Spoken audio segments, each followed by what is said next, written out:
إن الحمد لله نحمده ونستعينه ونستغفره ونعوذ بالله من شرور أنفسنا ومن سيئات أعمالنا من يهده الله فلا مضل له ومن يضلل فلا هادي له وأشهد أن لا إله إلا الله وحده لا شريك له وأشهد أن محمدا عبده ورسوله أرسله بالحق بشيرا ونذيرا بين يدي الساعة من يطع الله ورسوله فقد رشد ومن يعص الله ورسوله فقد غوى فإنه لا يضر إلا نفسه ولا يضر الله شيئا. نسأل الله ربنا تبارك وتعالى أن يجعلنا ممن يطيعه ويطيع رسوله ويتبع رضوانه ويجتنب سخطه فإنما نحن به وله. يا أيها الذين آمنوا اتقوا الله حق تقاته ولا تموتن إلا وأنتم مسلمون. يا أيها الناس اتقوا ربكم الذي خلقكم من نفس واحدة وخلق منها زوجها وبث منهما رجالا كثيرا ونساء واتقوا الله الذي تساءلون به والأرحام إن الله كان عليكم رقيبا. يا أيها الذين آمنوا اتقوا الله وقولوا قولا سديدا يصلح لكم أعمالكم ويغفر لكم ذنوبكم ومن يطع الله ورسوله فقد فاز فوزا عظيما. أما بعد فإن خير الحديث كتاب الله وخير الهدي هدي محمد وشر الأمور محدثاتها وكل محدثة بدعة وكل بدعة ضلالة وكل ضلالة في النار. فقال الله تبارك وتعالى في القرآن المجيد والفرقان الحميد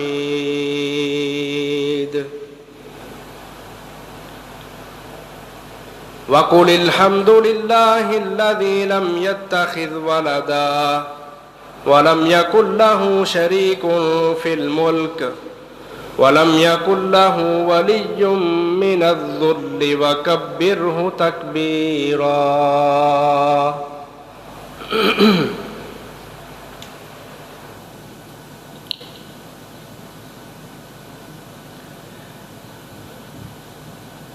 اللہ احکم الحاکمین نے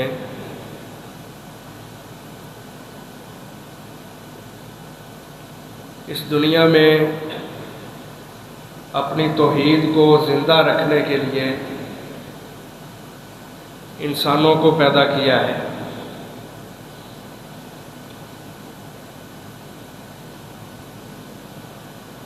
اور اس توحید کی سربلندی کے لیے اللہ تعالیٰ نے انسانوں کو ہی ذمہ دار بنایا ہے.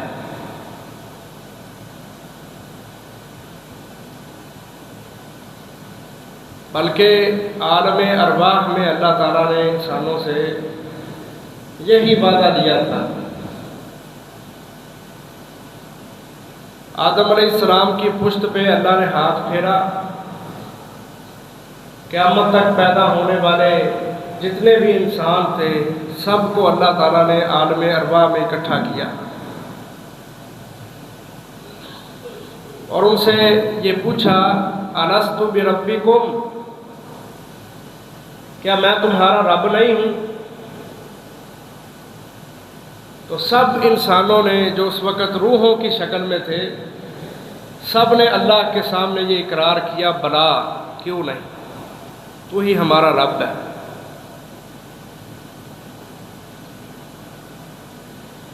اس کو عہد الست بولتے ہیں۔ سورۃ اعراف میں اس کا تفصیلاً تذکرہ ہے 9ویں پارے میں۔ تو جب اللہ نے انسان کو پیدا کیا تو اس وقت دنیا کے اندر توحید ہی تھی۔ آدم علیہ السلام، آگے ان کی اولاد، سب توحید پرست تھے۔ تو اللہ تعالیٰ نے آدم علیہ السلام سے یہ وعدہ بھی کیا تھا کہ جب تمہاری اولاد میں سے اس وعدے کو بھول جائیں گے تو میں ان کو یہ وعدہ یاد بھی دلاتا رہوں گا۔ یعنی اگر کوئی تمہاری اولاد میں سے شرک کی طرف چلا جائے گا تو میں نبیوں کو بھیج کے، رسولوں کو بھیج کے ان کو یہ توحید والا وعدہ یاد کرواتا رہوں گا۔ ہم آج جتنے بھی یہاں بیٹھے ہیں نا، ہم سب نے اللہ سے یہ وعدہ کیا ہوا ہے، لیکن ہمیں اس کا پتہ نہیں ہے۔ اللہ نے قرآن میں اس کو بیان کیا ہے۔ ہر انسان جس نے قیامت تک، جس نے دنیا میں آنا ہے، اس نے اللہ سے وعدہ کیا ہے کہ اللہ تو ہی رب ہے اور کوئی نہیں ہے۔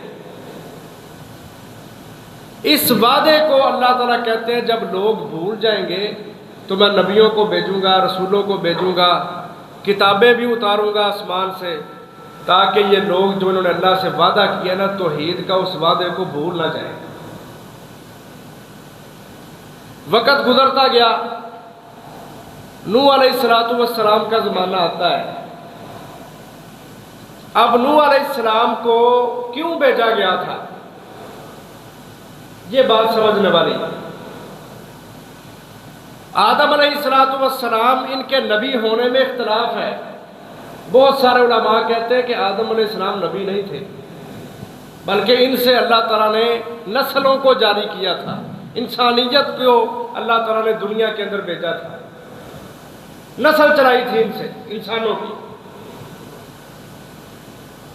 تو اگر آپ پوری بات پہ غور کریں تو آپ کو سمجھ آئے گا کہ واقعتاً ایسا ہے کہ آدم علیہ السلام کو اللہ تعالیٰ نے کوئی نبوت نہیں دی تھی۔ ان سے، ان کی غلطی کی وجہ سے اللہ نے ان کو جنت سے نکالا، زمین پر اتار دیا، پھر ان سے اللہ تبارک و تعالیٰ نے آگے انسانوں کی نسل کو چلایا ہے۔ وہ سارے کے سارے انسانوں کے باپ ہیں، ابو البشر ان کا لقب ہے۔ وقت گزرتا گیا، اب شیطان نے اس وقت اللہ سے یہ وعدہ کیا تھا، جب اس نے سجدہ نہیں نہ کیا تھا، اس وقت اس نے اللہ کے سامنے کہا تھا کہ میں ان تیرے بندوں کو گمراہ کروں گا، یعنی ان کو شرک کی طرف لگاؤں گا۔ یا آپ تاریخ یاد رکھیں کہ دنیا میں شرک کب شروع ہوا تھا۔ تو اس نے اپنے اس وعدے کو پورا کرنے کے لیے آدم علیہ السلام سے جب آگے انسانوں کی نسلیں چلیں تو اس نے ورگلانا شروع کر دیا انسانوں کو۔ نوح علیہ السلام کے آنے سے پہلے اس قوم کے اندر، انسانوں کے اندر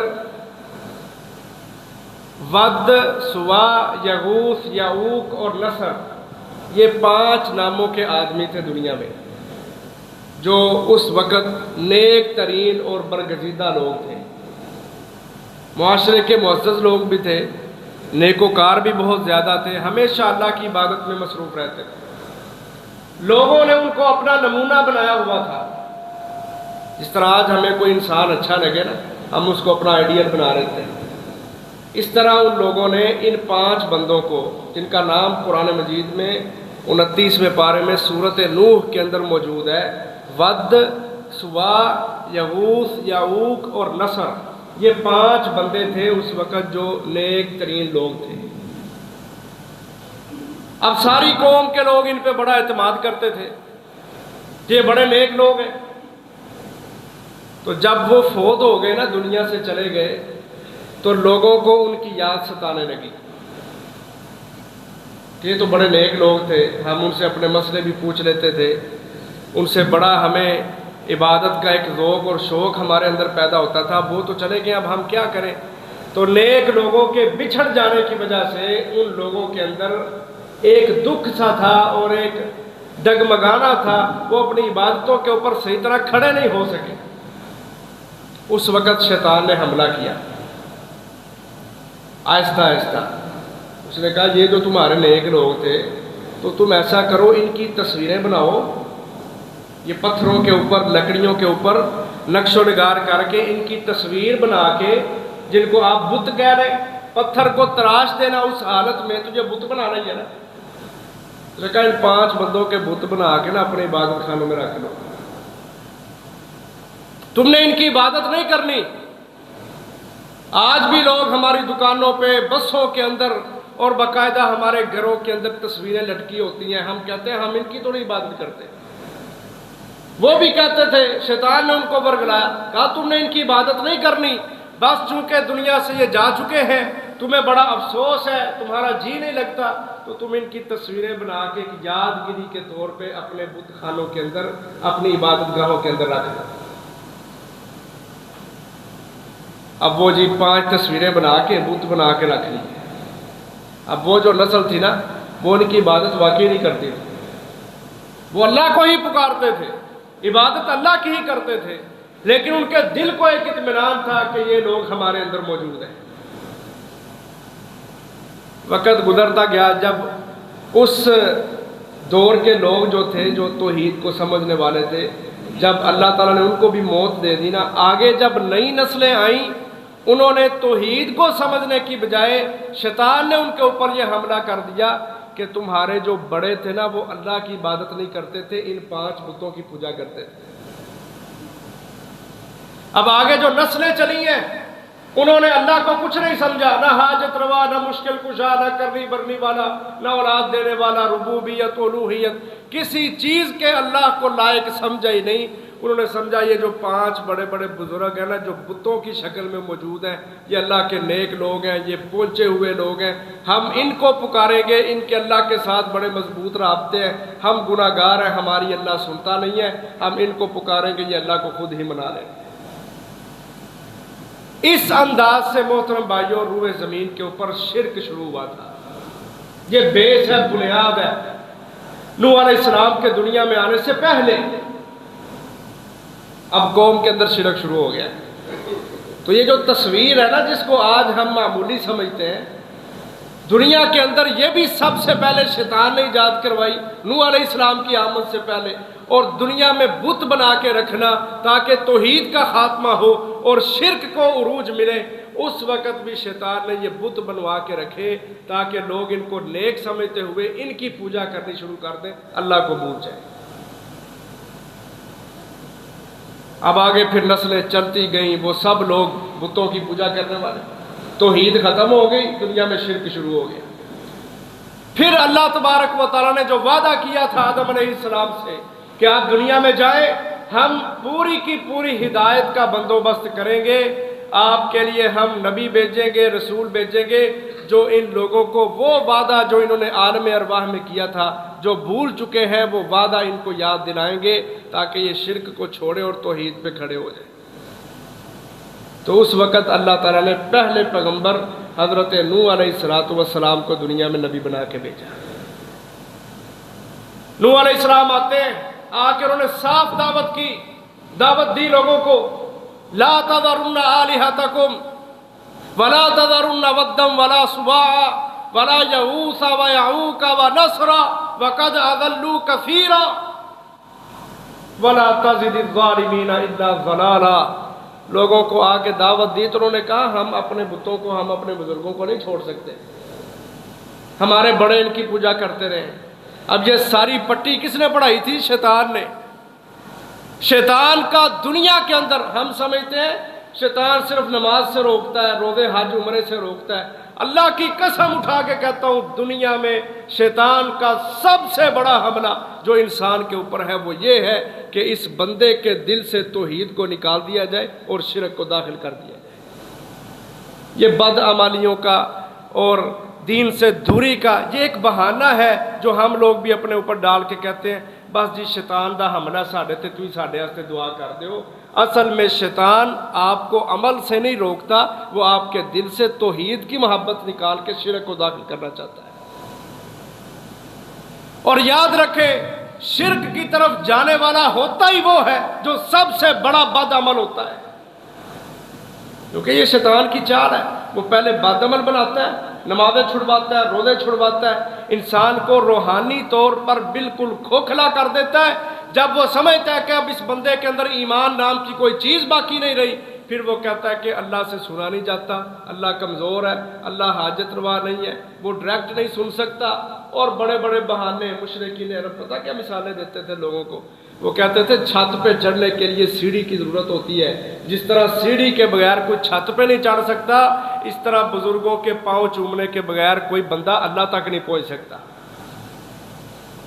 یہ سارے بہانے اور یہ سارے ڈرامے شیطان ہے جس نے انسانوں کے دلوں کے اندر پیدا کیے، بد عمل بنا کے ایمان کی دولت نکال کے کھوکھلا کر کے بندے کو، پھر وہ کہتا ہے کہ آجا اب تو شرک کی طرف۔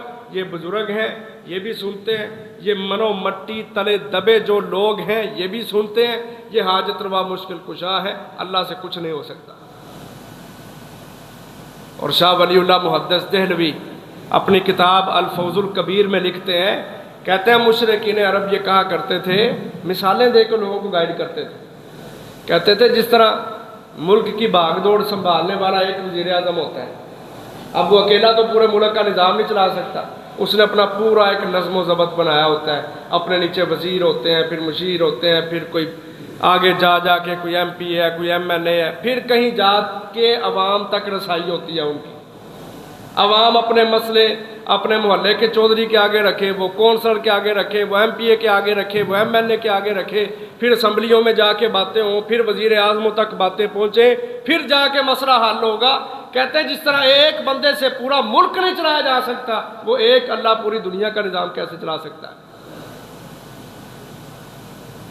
یہ مشرکین بہانے بنا کے، مثالیں بنا کے، اپنے کھوکھلے دماغوں کے ساتھ، نالائکی کے ساتھ لوگوں کے دماغوں کو خراب کرنے کی کوشش کرتے تھے، اور جب ان کو اس چیز کا بھی جواب نہیں آتا تھا پھر کہتے تھے ہمارے بڑے کرتے رہے ہیں، وہ پاگل تھے۔ اور یہ جو چیز ہے واللہ آج بھی لوگوں کے اندر کوٹ کوٹ کے بھری ہوئی ہے۔ آپ کسی رسم سے لوگوں کو نکالنا چاہیں، شرک سے نکالنا چاہیں، بدعت سے نکالنا چاہیں، گمراہیوں سے نکالنا چاہیں، ان کی زبانوں پہ وہی جواب ہوں گے جو 1444 سال پہلے مکہ کے مشرکوں کی زبانوں پہ تھے، جی ہمارے بڑے کرتے رہے ہیں، ان کو پتہ نہیں ہے۔ آج بھی لوگ آپ کو یہی کہیں گے۔ تو اللہ تبارک و تعالیٰ نے نوح علیہ السلام کو بھیجا کہ جا کے قوم کی تربیت کرے۔ 950 سال چھوٹا عرصہ ہے، 9.5 صدیاں نوح علیہ السلام نے اپنی قوم کو دعوت دی ہے۔ قرآن بیان کرتا ہے، پڑھو سورۃ نوح کو، 29ویں پارے کو کھولو، اللہ تبارک و تعالیٰ کو خود شکایت لگا رہے ہیں حضرت نوح علیہ السلام، اے اللہ میں نے ان کو دعوت دی ہے، فَلَبِثَ فِيهِمْ أَلْفَ سَنَةٍ إِلَّا 50 عَامًا، اللہ 50 کم پورے 1000 سال میں نے ان کو دعوت دی ہے، لیکن ان بندوں کو کوئی اثر نہیں ہو رہا۔ چند لوگ ہیں جو میرے ساتھ ہیں، باقی سب کے سب مشرک بے ایمان بنے ہوئے ہیں۔ آج بھی ہم علماء کرام کلب کلب کے تھک جاتے ہیں، ترلے کرتے ہیں لوگوں کے، منتیں کرتے ہیں لوگوں کی، قرآن پڑھ پڑھ کے سناتے ہیں، حدیثیں پڑھ پڑھ کے سناتے ہیں، لیکن لوگ قرآن و سنت پر غور کرنے کے لیے تیار ہی نہیں ہے۔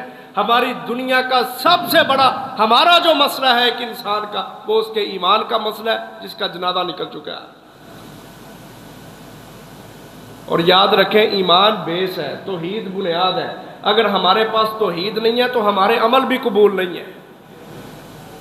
ایک بندہ مشرک ہے، شرک کرنے والا ہے، وہ لاکھ نمازیں پڑھنے والا ہو، لاکھ روزے اور حج کرنے والا ہو، جتنی مرضی عبادتیں کرنے والا ہو، ساری ساری رات تہجد پڑھنے والا ہو، اگر اس کے پاس ایمان کی دولت نہیں ہے، اگر اس کے پاس عقیدہ توحید نہیں ہے، اس کی نمازیں روزے اللہ کے ہاں کوئی قابل قبول نہیں۔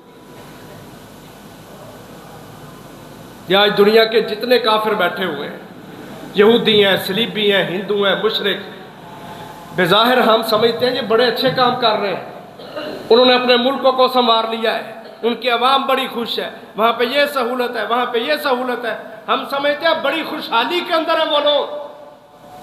ٹھیک ہے، دنیا کے اعتبار سے وہ ہو سکتے ہیں، لیکن آخرت کے اعتبار سے سب کے سب جہنمی ہیں۔ وجہ کیا ہے کہ دنیا کی باغ دوڑ ان کے ہاتھ میں ہے، دنیا میں ان کے بڑے ٹھاٹ باٹ ہیں، دنیا کے اندر ان کو اللہ تعالیٰ نے ہر قسم کی نعمت کے ساتھ نوازا ہوا ہے، لیکن سب سے بڑی جو نعمت ایک انسان کے لیے ہوتی ہے وہ اس کا عقیدہ توحید ہے۔ جس کے پاس توحید نہیں ہے وہ گوری چمڑی والا ہو، صاف ستھری سڑکیں رکھنے والا ہو، بڑے اچھے اپنے ملکوں کے نظام چلانے والا ہو، قیامت والے دن رب سب کے سامنے بیڑیوں میں باندھ کے جہنم کے اندر پھینکے گا کہ دنیا کا تو بڑا سیانا تھا لیکن تجھے اپنے رب کی سمجھ نہیں آئی۔ محترم بھائیو، آؤ آج جو ہمارا سب سے بڑا مسئلہ ہے وہ توحید کا مسئلہ ہے۔ اپنی توحید کو اپنے دلوں کے اندر زندہ کریں، اور اس توحید کو زندگی ملتی ہے قرآن کے ساتھ، حدیث پڑھنے کے ساتھ۔ قرآن مجید کا مین سبجیکٹ ہی عقیدہ توحید ہے۔ سورۃ اخلاص ہے نا، سورۃ اخلاص توحید سے بھری ہوئی سورت ہے، اس کو ثلث القرآن کہا گیا ہے۔ ثلث القرآن کا یہ مطلب نہیں ہے جو ہمارے اکثر علماء بیان کرتے ہیں، کہتے ہیں جس نے ثلث القرآن، جس نے یہ قرآن کا تیسرا حصہ ہے، جس نے 3 مرتبہ سورۃ اخلاص پڑھی اس کو پورا قرآن پڑھنے کا اجر ہے۔ یہ قطعاً یہ مطلب نہیں ہے۔ اس کا مطلب یہ ہے کہ قرآن مجید کے اندر اللہ تعالیٰ نے 3 مضمون بیان کیے ہیں، ایک عقیدہ توحید ہے، پھر رسالت ہے اور پھر آخرت ہے۔ یہ قرآن مجید کے مین مضمون ہیں، توحید، نبیوں کی رسالت اور آخرت کے حوالے سے عقیدہ، فکر آخرت، تینوں ہو گئے نا۔ جس بندے نے سورۃ اخلاص کو پڑھ لیا اس نے تینوں میں سے ایک جو تھا عقیدہ توحید اس کو پورا یاد کر لیا، پورا سمجھ لیا۔ یہ مطلب ہے اس کا کہ جو سورۃ اخلاص کو پڑھتا ہے ترجمے کے ساتھ، تفسیر کے ساتھ، اس کے معنی مفہوم کو سمجھتا ہے، پھر اس میں عقیدہ توحید کو پہچان لیتا ہے، یہ وہ بندہ ہے جس نے 1/3 قرآن مجید کو پہچان لیا ہے۔ لیکن ہمارے یہاں توحید کے مسئلے کو بیان نہیں کیا جاتا، یہ بیان کر دیا جاتا ہے جن نے 13 سورۃ اخلاص پڑھ لی انہوں پورے قرآن کا اجر نہ ملے گا۔ پھر میں بات کر رہا تھا اس سے محبت کی، اس میں ہے ہی توحید۔ سورۃ اخلاص قرآن مجید کی چھوٹی سورت ہے اور یہ توحید سے بھری ہوئی سورت ہے۔ صحابی رسول حضرت معاذ رضی اللہ عنہ نبی اکرم صلی اللہ علیہ وسلم کے پیچھے نماز پڑھتے ہیں عشاء کی، پھر اپنے محلے میں بھی جا کے نماز پڑھاتے ہیں، اور ان کی عادت ہے کہ ہر نماز میں سورۃ الفاتحہ کے بعد کوئی بھی قرات کرنی ہے نا قرآن کی، اس کے شروع میں سورۃ اخلاص لازمی پڑھنی۔ مقتدیوں نے شکایت کر دی اللہ کے نبی کو، ہمارے مقتدی بھی بڑے اچھے ہوتے ہیں، انہوں نے آ کے اللہ کے نبی کو شکایت کر دی کہ اللہ کے نبی یہ جو امام صاحب ہے نا یہ سورۃ اخلاص بڑی پڑھتے ہیں۔ غور کرنا ذرا، توحید کی سورت ہے نا، کہا یہ سورۃ اخلاص بہت زیادہ پڑھتا ہے۔ اللہ کے نبی بلا کے پوچھتے ہیں معاذ کیا وجہ ہے، سورۃ اخلاص کی اتنی تلاوت کیوں ہے؟ تو کہتے ہیں اللہ کے نبی اس سورت میں چونکہ عقیدہ توحید ہے اس وجہ سے مجھے اس سورت کے ساتھ بڑی ہی محبت ہے۔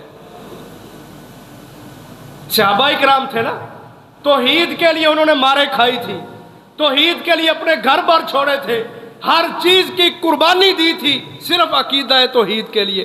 کہتے ہیں اس صورت میں توحید کو بیان کیا گیا ہے، مجھے اس صورت سے اس لیے بڑی محبت ہے، اس لیے میں ہر نماز کی قرات میں سورۃ اخلاص کو لازمی پڑھتا ہوں، مجھے محبت ہے۔ نبی اکرم صلی اللہ علیہ وسلم نے دل نہیں توڑا، آپ صلی اللہ علیہ وسلم فرماتے ہیں اے معاذ اس صورت کی محبت تجھے کل قیامت والے دن ڈائریکٹ جنت کے اندر لے جائے گی۔ یہ ہے عقیدہ توحید کہ اگر دل میں عقیدہ ہے پھر اس عقیدے سے محبت بھی کرنا ہے۔ جب محبت ہوتی ہے پھر عقیدہ توحید سے پھر بندہ بد عمل نہیں ہوتا، پھر وہ بے عمل نہیں ہوتا، پھر وہ نمازی بھی ہوتا ہے، حاجی بھی ہوتا ہے، پرہیزگار متقی تقوی والا بھی ہوتا ہے، پھر اس کا چلنا پھرنا اٹھنا بیٹھنا، شکل و صورت، لباس، حجامت، تہذیب، ثقافت، تمدن، کلچر، ہر چیز اسلام کے سانچے میں ڈھال دی جاتی ہے۔ اس کے پیچھے سبب یہ ہوتا ہے کہ اس کو عقیدہ توحید کے ساتھ محبت بڑی ہوتی ہے۔ یہ جو آج ہم فتوے لگاتے ہیں نا، جس نے داڑھی نہیں رکھی وہ بھی کافر، جس نے نماز نہیں پڑھی وہ بھی کافر، یہ بڑی غلط بات ہے۔ ان لوگوں کے دلوں میں اپنے نبی سے، اپنے رب کی توحید سے محبت ختم ہو چکی ہے۔ اگر ان کو محبت ہوتی توحید سے، نبی کی رسالت سے، اللہ کو اپنا رب مان کے یہ خوش ہوتے، نبی کو اپنا رہنما اور لیڈر مان کے خوش ہوتے اور ان سے محبت کرنے والے ہوتے، تو محبت کے اندر آ کے کبھی یہ اپنے نبی کے چہرے کے خلاف اپنا چہرہ نہ بناتے، نبی کے خلاف جا کے اپنی شکل و صورت، لباس، حجامت نہ بناتے۔ آج لوگوں کے دلوں میں عقیدہ توحید کی محبت پیدا کرنے کی ضرورت ہے۔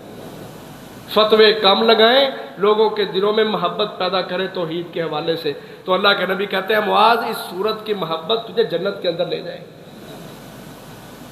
آؤ محترم بھائیو، ہم نے محبت کرنا ہے توحید سے، ہم نے خوش ہونا اپنی توحید پر۔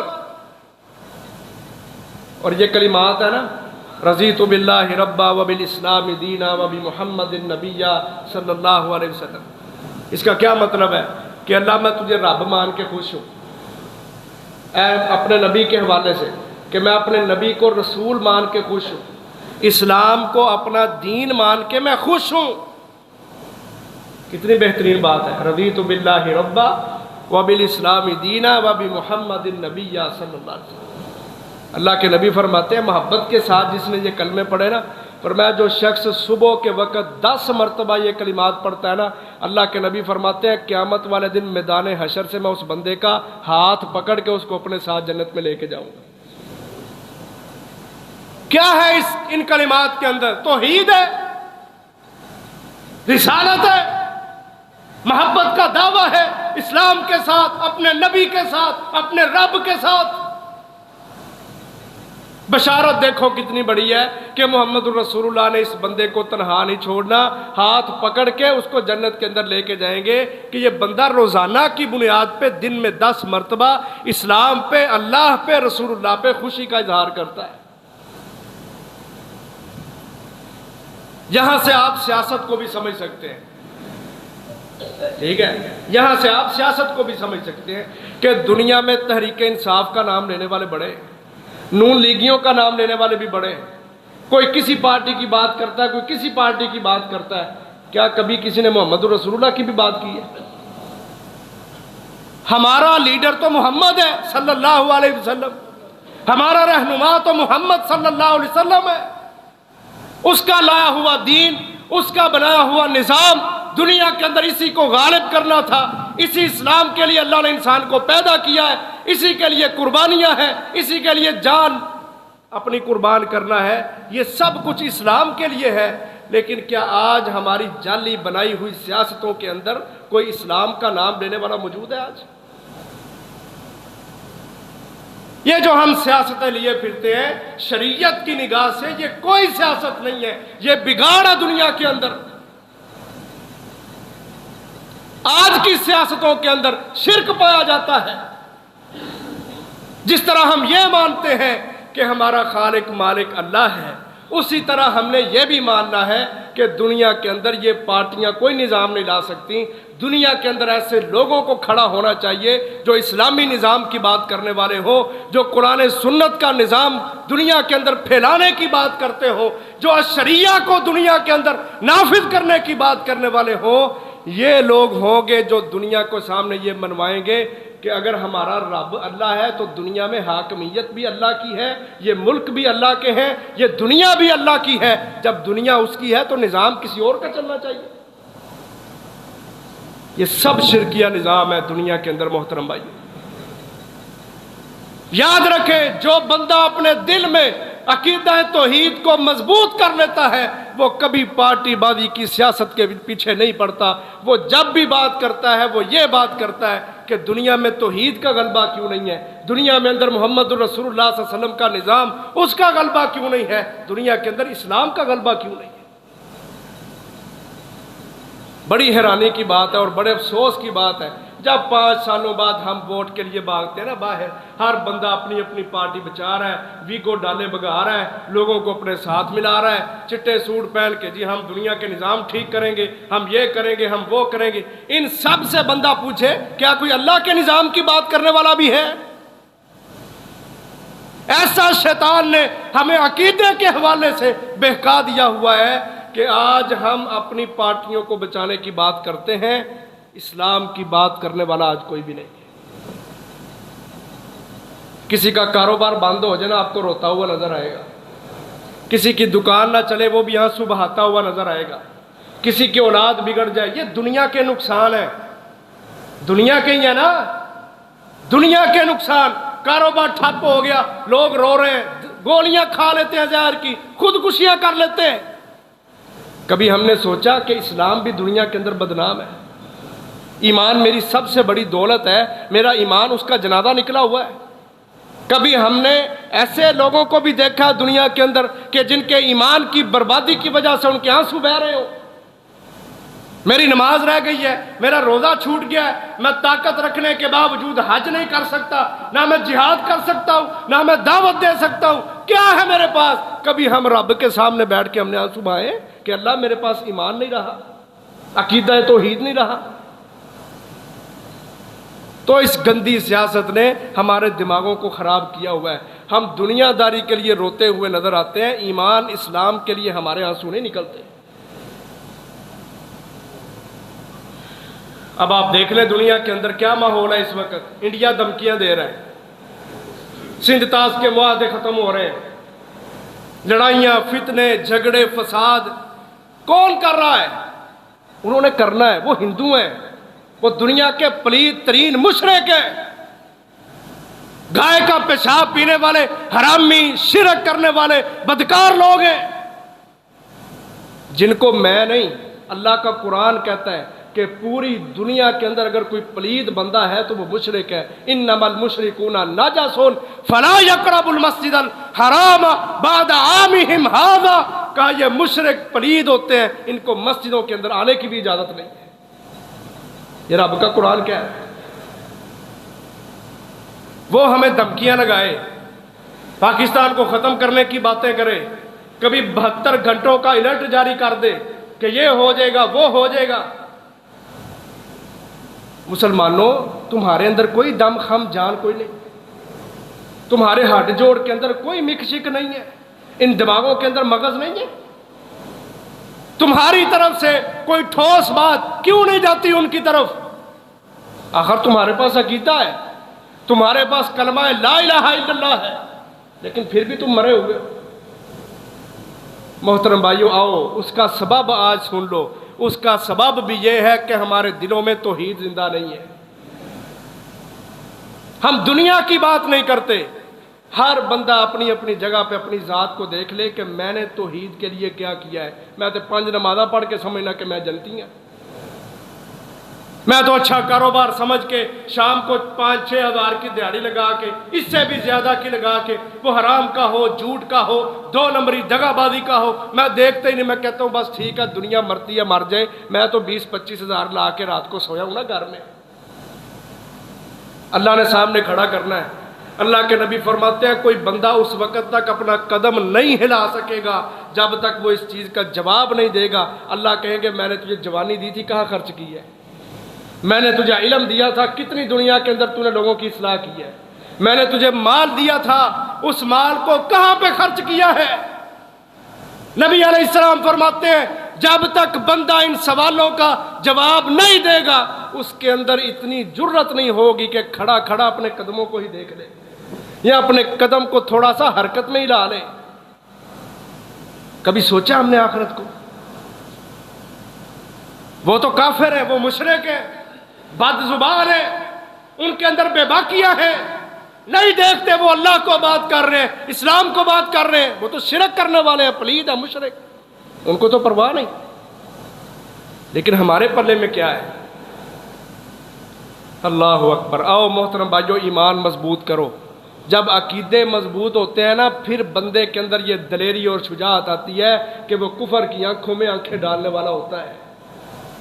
دین کے نام پہ، اسلام کے نام پہ، کلمے کے نام پہ ملک حاصل کرنا، بنانا، یہ بڑا آسان ہے۔ اس کلمے کو اپنے ان ملکوں کے اندر عروج دینا، مسلمانوں کو غلبہ اسلام کے لیے کھڑا کرنا، کفر کی آنکھوں میں آنکھیں ڈالنے والا بنانا، یہ اصل کام ہے جو کرنا ہوتا ہے حکمرانوں نے۔ لیکن وہ تو لمبی تان کے سوئے ہیں، ان کو تو کسی چیز کی کوئی پرواہ نہیں ہے۔ ہم اپنی اپنی جگہوں پہ کیا کر رہے ہیں؟ اور اس کا سبب میں نے آپ کے سامنے رکھا کہ ہمارے اندر سے جو عقیدہ ہے نا وہ ختم ہو چکا ہے۔ جبکہ اللہ قرآن میں کہتا ہے لوگو وَلَا تَهِنُوا وَلَا تَحْزَنُوا وَأَنْتُمُ الْأَعْلَوْنَ إِن كُنتُم مُؤْمِنِينَ۔ ایمان کی شرط لگائی ہے اللہ نے، کہا جب تک تمہارے پاس ایمان ہے، ایمان کی دولت ہے، عقیدہ توحید ہے، دلوں میں جاگزی ہے، پھر اللہ تبارک و تعالیٰ تمہیں ہمت دیں گے کفر کے خلاف بولنے کی۔ نہ سستی دکھاؤ، نہ کمزوری دکھاؤ، اللہ کو صرف اپنا ایمان دکھاؤ۔ تم اللہ کو ایمان دکھاؤ، غلبہ اللہ تمہیں عطا کر دے گا، تمہاری معیشتیں بہتر ہو جائیں گی، تمہارا ملک مستحکم ہو جائے گا، تم دنیا کے اندر عروج پانے والے بن جاؤ گے، بشرطے کہ اپنا ایمان دکھاؤ اپنے رب کو۔ اور دنیا کے اندر بہت بڑی تبدیلی ہے نا یہ محترم بھائی، کہ اللہ کے نبی کو نکالا گیا، اللہ کے نبی 8 سال میں جس مکہ سے نکالا گیا اس مکہ کو دوبارہ حاصل کر رہے ہیں۔ یہ کوئی چھوٹی تبدیلی نہیں تھی، بہت بڑی تبدیلی ہے یہ کہ جنہوں نے مارا، گلیوں میں گھسیٹا، تپتے صحراؤں میں لٹایا، 8 سال بعد وہ سب کے سب گردنیں جھکا کے کھڑے ہیں۔ اللہ کے نبی بیت اللہ کی سیڑھیوں پہ چڑھ کے ان کو دیکھ رہے ہیں، سب پریشان ہیں، خوف زدہ ہیں کہ ابھی ہمارے ساتھ پتہ نہیں کیا بننا ہے، ابھی آرڈر ہو جانا ہے کہ ندیاں توڑا لا دو، یہ کر دو وہ کر دو۔ یہ اتنی بڑی تبدیلی دنیا کے اندر کیسے ممکن ہوئی ہے؟ اور کس نے کیا یہ؟ حکم تو اللہ کا تھا، لیکن اللہ نے کام کن سے لیا ہے؟ صحابہ کرام کی جماعت تھے رضوان اللہ علیہم اجمعین۔ اور ان سے اللہ نے کیوں کام لیا ہے؟ اللہ کے نبی فرماتے ہیں جس طرح اللہ نے پوری دنیا کے لوگوں کے دلوں کو جھانک کے مجھے منتخب کیا تھا نا کہ سب انسان پیچھے ہیں نبی بنانے کے، نبی بننے کے قابل، میرا آخری نبی جس سے میں بڑی محبت کرنے والا ہوں وہ صرف ایک بندہ ہے، ساری دنیا کو چھوڑ کے کس کو نکالا؟ محمد الرسول اللہ صلی اللہ علیہ وسلم۔ اللہ کا انتخاب ہے ہمارے نبی محمد صلی اللہ علیہ وسلم۔ فرمایا اسی طرح اللہ تعالیٰ نے جب میرے ساتھی بنانے تھے، میرے اوپر ایمان لانے والے لوگ، ان کو اللہ نے کھڑا کرنا تھا، تو اللہ نے پھر پوری دنیا کے اوپر اپنا چھاننا چلایا، تو اللہ تعالیٰ نے ان لوگوں کو پسند کیا، یہ صحابہ کرام کی جماعت کو، پوری دنیا کے لوگوں کو اللہ نے مسترد کر کے صحابہ کو اللہ نے پسند کیا کہ یہ میرے نبی کا ساتھ دینے والے ہوں۔ انہوں نے کیا کردار ادا کیا ہے؟ ہر صحابی جو جان پیش کر رہا ہے، جو بدر و احد میں کھڑا تھا، اس نے بڑی بڑی قربانیاں دی ہیں، آپ اس کی تاریخ پڑھ کے دیکھ لیں، سب سے مین چیز جو آپ کو چمکتی ہوئی دمکتی ہوئی نظر آئے گی وہ ایک صحابی کے دل میں اس کا ایمان ہے، اس کا عقیدہ توحید ہے۔ یہ عقیدہ توحید کوئی معمولی چیز نہیں ہے، دنیا میں انقلاب اس عقیدے کی وجہ سے آئے۔ آج بھی اگر ہندوستان بکواس کرتا ہے تو اس کے مقابلے میں ہم مسلمانوں کو اپنے اندر وہی ایمان پیدا کرنا ہے جو صحابہ کرام رضوان اللہ علیہم اجمعین کا ایمان تھا۔ جب ہم اپنے ایمان پہ کھڑے ہوں گے اللہ تعالیٰ دولتیں بھی دے گا، اللہ ملکوں کی معیشتوں کو بھی سدھار دے گا، ہمارے تقوی کی وجہ سے، ہمارے ایمان کی وجہ سے اللہ تعالیٰ کافروں کو ناکو چنے چبوائے گا، ذلیل و خوار کر کے رکھ دے گا۔ ہم کہتے ہیں ہم پاکستان کو کھڑا کریں گے، ہماری پارٹیاں کہتی ہیں ہم یہ کر دیں گے، ہم وہ کہہ دیں گے۔ میں آپ کو منبر رسول پہ کھڑا ہو کے ضمانت دیتا ہوں قرآن کے فیصلے سے، آپ سب کچھ چھوڑ کے صرف اپنے ایمان پہ فوکس کر لیں، اپنے عقیدہ توحید کو مضبوط کر لیں، ایمان کو مضبوط کر لیں، نمازیں پڑھ کے، روزے رکھ کے، حج عمرے کر کے، زکوٰۃ دے کے، جہاد کر کے، دعوت دے کے اپنے ایمان کو مضبوط کر لیں، اس کی آبیاری کر لیں۔ قرآن میں اللہ کا وعدہ ہے تمہارے ملکوں کو بھی میں ٹھیک کر دوں گا، تمہارے رزق بھی میں وافر کر دوں گا۔ دنیا کے اوپر غلبہ اسلام اللہ کہتے ہیں میں کر دوں گا، تم نے صرف اپنا ایمان مضبوط کرنا ہے۔ ہم آج یہاں سے مارے کھا رہے ہیں، اور یہ قرآن کی بات ہے، وَلَوْ أَنَّ أَهْلَ الْقُرَىٰ آمَنُوا وَاتَّقَوْا لَفَتَحْنَا عَلَيْهِمْ بَرَكَاتٍ مِّنَ السَّمَاءِ وَالْأَرْضِ۔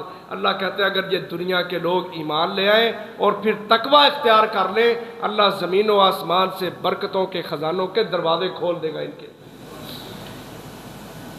اور یاد رکھیں رزق کا تعلق پیسے کے ساتھ نہیں ہے۔ ہمارا نا آج عقیدہ بگڑا ہوا ہے، جس کی بنیاد پہ ہم سمجھتے ہیں دکان کھلے گی تے کھاواں گے، دکان بند رہی تے کھانا کتوں ہے۔ یہ کرونا آیا تھا نا پیچھے، آپ نے دیکھا لوگ کہتے تھے ہم تو سڑکوں پہ آ گئے ہیں، بھوکے مار رہے ہیں۔ ان ایام میں بھی جو آزمائش کے ایام تھے، پھر بھی لوگوں نے اپنے ایمان کی تصحیح نہیں کی، چوری چوری دکانیں کھول کے بیٹھے ہوئے ہیں، خود اندر ہیں، شٹر نیچے کر دیے ہیں، باہر سے تالے لگا دیے۔ بھوک کتنی ہے انسان کے دل میں، دنیا کے مال کی، دنیا کی محبت، یہ سارے حالات بنے تھے۔ تو ہم کیا سمجھتے ہیں کہ ہمیں رزق اگر ملے گا نا تو پیسے کے ساتھ ملے گا، جبکہ ہمارا رب ہمیں کہتا ہے لوگوں رزق کا تعلق پیسے سے نہیں ہے، رزق کا تعلق تمہارے ایمان کے ساتھ ہے۔ تمہارا ایمان مضبوط ہوگا نا تو ہم انشاءاللہ تمہارے لیے رحمتوں برکتوں کے دروازے کھولیں گے۔ یہ اللہ کے وعدے ہیں قرآن میں، کہ کوئی میری بات نہیں ہے، نہ میں کسی پارٹی کا حمایتی ہوں، میں اللہ کی بات کر رہا ہوں، رسول اللہ کی بات کر رہا ہوں۔ اور اس کی مثالیں آپ دیکھیں صحابہ اکرام کو رضوان اللہ علیہم اجمعین کو، پیٹوں پہ پتھر باندھے ہوئے ہیں، کھانے کے لیے کچھ نہیں، پینے کے لیے کچھ نہیں، بھوک پیاس سے نڈال ہے۔ ایسے ایسے صحابہ موجود تھے جن کو 3 4 دن کھانے پینے کے لیے کچھ نہیں ملتا تھا، بے ہوشی کے دورے آتے تھے، غشی کے دورے پڑتے تھے، مدینہ کی گلیوں میں ایسے لیٹے ہوتے تھے، لوگ پاس سے گزر کے ٹھڈا مار کے جایا کرتے تھے، ٹھوکر مار کے جایا کرتے تھے کہ پتہ نہیں کوئی مرا ہوا آدمی ہے۔ اس طرح کے حالات تھے، لیکن اپنے نبی کو نہیں چھوڑا، اپنے ایمان کو نہیں چھوڑا، عقیدہ توحید کو نہیں چھوڑا۔ تو دیکھو وہ عمر جو بکریاں چرایا کرتا تھا 22 لاکھ مربع میل کا حاکم بن گیا، وہ امیر معاویہ رضی اللہ عنہ 44 لاکھ مربع میل کے حاکم بن گئے۔ 1 صدی کا دور ہے صحابہ اکرام کا، جہاد لڑ کے صحابہ اکرام نے ایمان پہ کھڑے ہو کے دنیا کی محبت دل سے نکال کے ایمان کی محبت کو پیدا کیا۔ قسم ہے اللہ کی وہ صحابہ مدینہ سے اٹھے تھے، یہ ہمارا کراچی سندھ تک صحابہ اکرام رضوان اللہ علیہم اجمعین جہاد کی تلوار لے کے آئے تھے، یہاں آ کے بھی انہوں نے دشمنوں کو کاٹا تھا، اسلام کو غالب کیا تھا۔ 1 صدی کا دور ہے صرف صحابہ کا۔ تو محترم بھائیو، یہ جتنی بھی چیزیں بیان ہوئی ہیں نا، ان سب کا تعلق ہمارے عقیدے کے ساتھ ہے۔ اگر ہمارا عقیدہ اچھا ہے ہمارا عمل بھی اچھا ہے۔ اگر ہمارا عقیدہ کمزور ہو چکا ہے، یاد رکھو ہم ہر جگہ سے کمزور ہیں۔ اگر ہم نے دنیا کے اندر ٹھیک ہونا ہے، مہنگائیاں کم کروانی ہے، عروج حاصل کرنا ہے، ملک کو مستحکم کرنا ہے، ایک باعزت شہری بننا ہے، تو اس کے لیے طریقہ ہائے کار یہی ہے کہ اپنے عقیدہ توحید پہ فوکس کریں، اپنے ایمان کو مضبوط کر لیں۔ انشاءاللہ ایمان کی مضبوطی کے ساتھ بہاریں آ جاتی ہیں، رونقیں دوبالا ہو جاتی ہیں، وافر اولاد بھی ملتی ہے، وافر رزق بھی ملتا ہے، اللہ تعالیٰ سارے نظام ہی ٹھیک کر دیتا ہے۔ اللہ سے دعا ہے اللہ تعالیٰ ہم سب کو اپنے عقیدے کو خاص طور پر صحیح کرنے کی اور مضبوط کرنے کی توفیق عطا فرمائے۔ وآخر دعوایا ان الحمد للہ رب العالمین۔